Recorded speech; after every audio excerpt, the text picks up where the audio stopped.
Jean, écolo convaincu, s'est décidé depuis longtemps. Comme sa femme il y a près de 20 ans, il sera crématisé. Quand le mouvement écologiste s'est développé, ça nous a paru, ma femme et moi, raisonnablement logique. Il faut laisser la terre aux vivants, tandis que tous les effluents qui résultent des problèmes d'inhumation, ça pose aux autorités locales d'abord des problèmes qui sont quelquefois graves.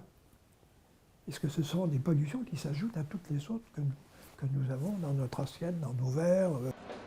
Pourtant, la crémation n'est pas neutre pour l'environnement, loin de là. Elle rejette poussière, soufre, dioxyde de carbone.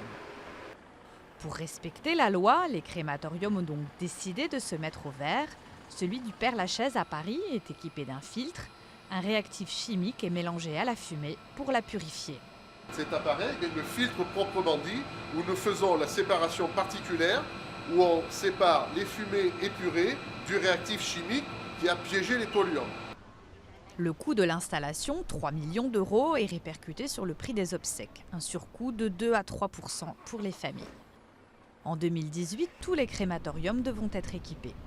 Grâce au filtre installé au Père-Lachaise, la quantité de polluants est divisée par 100. L'intérêt écologique ne s'arrête pas là.